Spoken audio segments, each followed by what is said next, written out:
Assalamu alaikum wa rahmatullahi wa barakatuh. Bienvenidos una vez más y por última a nuestro programa Ramadán Karim, en el cual resolvemos las dudas del público hispanohablante y musulmán sobre la práctica del rito de Ramadán. Les anunciábamos en el programa anterior que teníamos un programa un poco distinto, ¿no?, en el que ustedes tendrían una mayor cota de protagonismo. Sucede que vamos a dar lectura a algunas preguntas que se han formulado vía email al Sheikh y que estaremos encantados de responder a nuestros telespectadores. Assalamu alaikum, Sheikh. Alaikum salam rahmatullah. Pues si te parece, vamos a comenzar con una pregunta de un hermano que nos hace, que nos cuestiona sobre si el suhoor es condición necesaria para que el ayuno sea válido o no. Es decir, una persona no se levanta, se le pasa el fajr, no hace el suhoor, ¿su ayuno sirve o no? Bismillah wa salatu wa salam ala rasulillah. Si una persona se queda dormida al suhoor, ya sea que se quede dormida también al fajr o no, su ayuno es válido. Es decir, el suhoor no es una condición para que el ayuno sea válido. Es una recomendación del profeta sallallahu alaihi wasallam. El profeta dijo: "Tasahharu fa inna fi suhuri baraka". Tomen el suhoor, hagan el suhoor, es decir, esta pequeña comida antes del salat al-fajr, porque en él hay baraka, es decir, porque ayuda a la persona a sobrellevar el ayuno. Pero es un consejo del profeta sallallahu alaihi wasallam. Quien por falta de tiempo o por haberse quedado dormido no coma esta comida, no haga el suhoor, su ayuno es perfectamente válido. En el segundo caso, en el caso de que se quede dormido a salat al-fajr, si es por negligencia, en ese caso puede implicar un pecado. Si es porque simplemente a pesar de que ha tomado las precauciones, se ha quedado dormido, es como dijo el profeta sallallahu alaihi wasallam, que quien se quede dormido para una oración, que la recupere ni bien se despierte. Pero eso tampoco le afecta el ayuno, es decir, aunque haya perdido esa oración, su ayuno, ese ayuno de ese día Ramadán, es perfectamente válido. Y Allah sabe. Nos pregunta una hermana que no usa hijab. Sabemos que el hijab es obligatorio, pero no es un pilar del Islam. Es decir, en fin, hay quien no lo usa y no deja de ser musulmana por ello. Y nos pregunta si al no usar hijab, si eso anula su ayuno. Si su ayuno es aceptado a pesar de no usar hijab, se podría plantear. Sí, exacto. Es una buena pregunta. En muchos casos, muchas de las hermanas que recién comienzan su camino en el Islam, en un principio no utilizan el hijab. Es decir, la utilización del hijab en la enorme mayoría de los casos que yo conozco no es algo automático. Es decir, no es que pronuncien la shahada e inmediatamente comienzan a usar el hijab por las dificultades que implica. Sí, no tanto por el deseo. Hay que destacar que en una gran medida no es tanto por el deseo de la hermana de no usarlo, sino por las dificultades sociales que hay y que se derivan de la islamofobia en ciertos ambientes, ¿no? Sí. Y además hay que mencionar de que para dar el testimonio de fe uno no tiene que estar practicando todo el Islam, ni es condición de que inmediatamente de pronunciar el testimonio de fe implemente todos los asuntos del Islam. Es decir, la legislación islámica nos enseña gradualidad, con aquellas cosas que son menos graves, como en este caso, por ejemplo, la vestimenta del hijab. Es decir, no es una condición para que su Islam sea válido, de que inmediatamente de decir el testimonio de fe comience a vestir el hijab. El hijab es uno de los ritos islámicos o de las cosas que identifican al Islam y a la musulmana específicamente, y que es una obligación. En la legislación islámica el concepto de hijab y el hijab no es solamente el velo, sino que es utilizar una vestimenta holgada, que no muestre las formas del cuerpo, que no llame mucho la atención. No que no llame la atención de la gente, porque un hijab llama la atención de la gente, ¿verdad? Sino de que no llame la atención de una manera no acorde a la dignidad de una mujer musulmana. Y por eso en el Sagrado Corán, cuando habla del concepto del hijab, dice yurafna wa la yu'zain.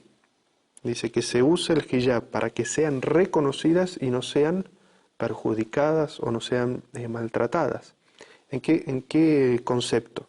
decir, que cuando una mujer musulmana utiliza el hijab, la gente sabe que es una mujer decente. Entonces, de esa manera no es perjudicada por los intentos que puedan hacer determinados hombres de decirle cosas que no sean aceptables o que le hagan propuestas indecentes, ¿verdad? Es decir, cuando se la reconoce, es el mismo concepto de que en esta sociedad en la que nosotros vivimos, un hombre puede tener miradas lascivas con una mujer que se viste de una manera que llama la atención, ¿verdad? Porque muestra las formas de su cuerpo. Pero cuando se pasea delante de él una monja, por esa vestimenta que utiliza, sabe que no es una mujer con la que pueda conseguir nada, y por eso, o a menos que sea una persona enferma, no va a intentar nada, evidentemente, con una monja. Ese es el concepto del hijab. Es decir, no que no llame la atención, puede llamar la atención, pero la imagen, el mensaje que envía el hijab es que es una mujer honesta y modesta, y que entonces no se presta a determinados juegos. Pero ¿qué pasa el hijab relacionado con el ayuno? Si esta hermana por alguna circunstancia aún no puede vestir el ayuno, no puede vestir el hijab, su ayuno es igualmente obligatorio para ella y válido cuando lo hace. Es decir, no implica el hecho de que aún no esté vistiendo el hijab. Y mi recomendación es a toda hermana que comienza su camino en el Islam, que comience a estudiar el porqué del hijab y la forma en que se utiliza, y tenga la intención de utilizarlo en algún momento, aunque en ese momento no lo esté utilizando, que tenga la intención de utilizarlo, y quiera Allah que se lo conceda y se lo facilite, pero eso no tiene ninguna injerencia sobre la validez del ayuno. Quizás una musulmana que haya abandonado el hijab sin excusa necesaria, es decir, teniendo toda la contención necesaria para utilizar el hijab, y lo abandona, puede ser que eso le reste a la recompensa de su ayuno, pero de ninguna manera lo invalida. También alguien nos hace una pregunta un tanto peculiar. Estamos a menudo acostumbrados a ver que los musulmanes hacemos unos desayunos a la hora del iftar, a la hora del Magreb, realmente pantagruélicos, es decir, con muchísima comida, muchísimos dulces, muchísimos salados, muchísima carne, muchísimo... Es decir, esto pues que realmente habrá quien pueda pensar que no va mucho con el espíritu del ayuno y de la moderación del Ramadán y del Islam en general. Una persona nos pregunta si preparar alimentos de manera exagerada para el iftar reduce la recompensa del ayuno.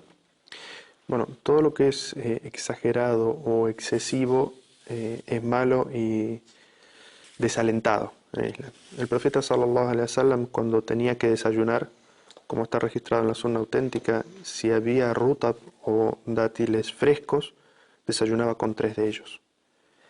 Si no había esta clase de dátiles, con dátiles secos, lo que se llama tamar. Si no había eso, con 3 sorbos de agua. Esa era la manera de desayunar el profeta sallallahu alaihi wasallam. Entonces, bueno, hay gente que empieza así con los tamar, los rutab, los 3 sorbos de agua, y luego se pone arroz con cordero en cantidades industriales, en fin. Sí. No, eso evidentemente el objetivo del ayuno es de alguna manera traer moderación. Entonces el profeta sallallahu alaihi wasallam habló en otro hadiz diciendo que comer en exceso no es bueno, y que uno en realidad debería dejar un espacio para la comida, un espacio para la bebida y un espacio para el aire, es decir, que uno no debería llenar completamente el estómago.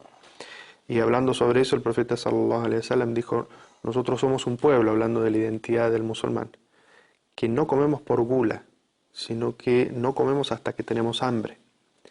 E incluso cuando comemos a causa del hambre, no llenamos el estómago. Es decir, esa es la actitud del creyente. El creyente es un ser moderado, que no se abandona a la pasión. Entonces, come cuando tiene hambre con moderación. Y eso evidentemente es lo que le trae salud y bienestar. Y toda aquella persona que se abandona a la pasión y el exceso en la alimentación y la mala alimentación, después tiene eso una repercusión directa sobre su salud y su calidad de vida, ¿no? Eso es algo que podemos ver muy claramente en esta sociedad en la que vivimos. Algunas personas que tienen un sobrepeso excesivo a causa de comer demasiado, de comer mal, y otra gente que le falta mucho peso porque no tiene para qué comer. Las hermanas nos preguntan si las cremas y maquillaje que usa la mujer durante el día rompen su ayuno o lo invalidan de alguna forma. Si rompen el ayuno, no. El maquillaje o las cremas que uno pueda ponerse en el rostro o en las manos o en el cuerpo en general no invalidan, no tiene efecto sobre el ayuno. Lo que habría que mencionar con respecto al maquillaje es que la mujer tiene que ser cuidadosa con el maquillaje que usa. Si está dentro de su casa o en una reunión controlada en el que son, por ejemplo, todas mujeres o familiares directos, en ese aspecto puede utilizar maquillaje. Ahora, si va a salir fuera de la casa, a su lugar de trabajo o de estudio, entonces no tiene que usar un maquillaje que llame la atención. Sí, pero esto es al margen de Ramadán. En general esto es así Eso para la mujer es siempre. en Ramadán y fuera de Ramadán. La pregunta pudiera ir en la línea de cuando se usan últimamente la tecnología, los avances médicos y clínicos permiten que usemos cremas nutrientes que se dedican a nutrir la piel, ¿no? Es decir, yo creo que la pregunta quizá puede ir más en ese sentido. ¿El usar nutrientes para la piel implica alimentarse y por tanto anula el ayuno? No, no, o sea, nutre la tersura de la piel, Ujú. pero eso no está relacionado con la nutrición o la alimentación del cuerpo, con nada sólido ni líquido que ingrese al estómago, ni que le aporte una energía o alimento extra al cuerpo y por lo tanto eso no anula el ayuno. No anula el ayuno. Tampoco creo que vaya en detrimento de la calidad del ayuno, ni merme la recompensa del ayuno. Se puede, o sea, el musulmán puede lavarse los dientes, puede perfumarse, puede pasarse cremas, en el caso de que necesite maquillarse dentro del concepto lícito, todo eso es permitido durante el ayuno. El ayuno no se ve afectado por eso, excepto perfumes que, por ejemplo, puedan ser como vapores o humos que puedan ingresar por vía nasal y llegar al estómago o a los pulmones. En ese caso, algunos sabios consideran que eso no es lícito durante Ramadán. Caso contrario, aquellos perfumes que uno usa en el cuerpo tampoco afecta el ayuno. Existe la recomendación en Ramadán de hacer una hátima, es decir, de una terminación del Corán, es decir, leer el Corán completo de principio a fin. Si puede ser más de una vez, pero lo recomendable es mínimo una vez, ¿no? Sí. Un hermano nos pregunta si una persona quiere leer el Corán completo, debe recitarlo secuencialmente, es decir, en el orden dispuesto por las suras, o puede hacerlo de alguna manera de forma alternativa, alternando unas suras con otras, no en el orden en el que aparecen en el Mushaf.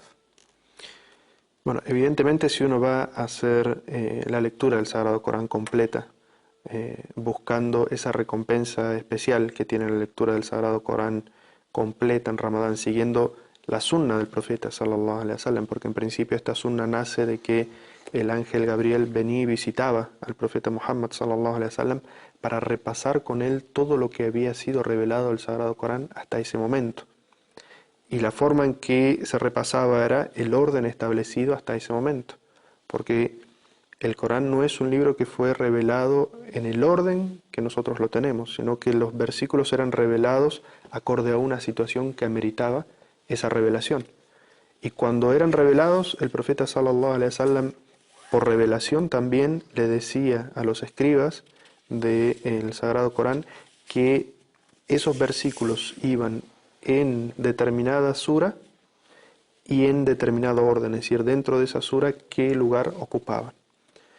Y luego durante Ramadán se hacía este repaso de todo lo que había sido revelado hasta ese momento y en el orden en el que se encontraba en el Mus'haf en ese momento.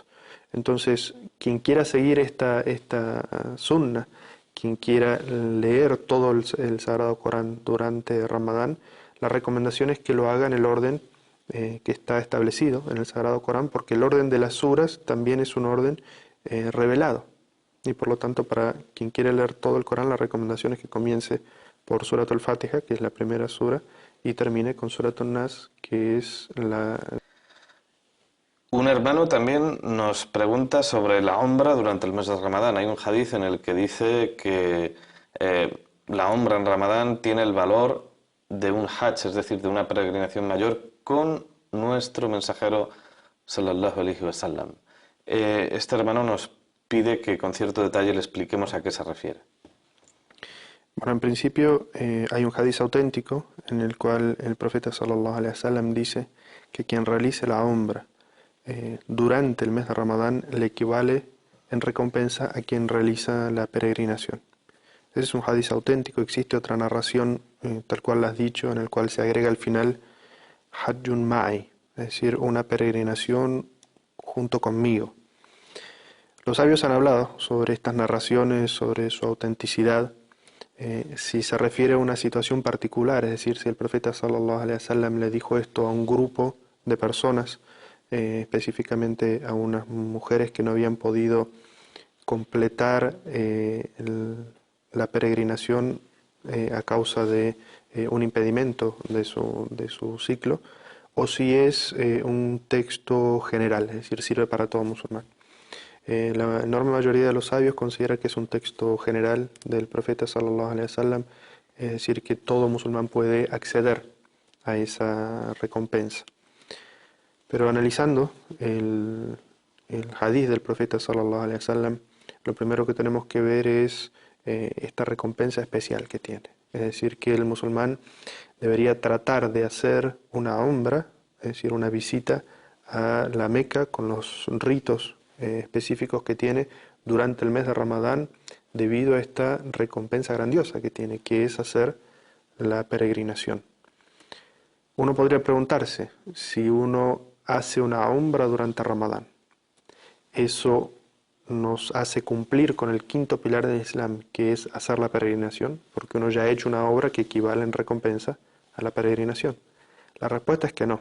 La respuesta es que eso es parte de la misericordia de Allah, de la recompensa que Allah concede a algunas obras, pero no quita la obligatoriedad de otras. Se refiere a la recompensa, no tanto al pilar, ¿no? Exacto. La persona que ha hecho umra durante Ramadán sigue manteniendo la obligación, si no lo ha hecho hasta ese momento, de hacer la peregrinación al menos una vez en la vida si tiene capacidad física y económica.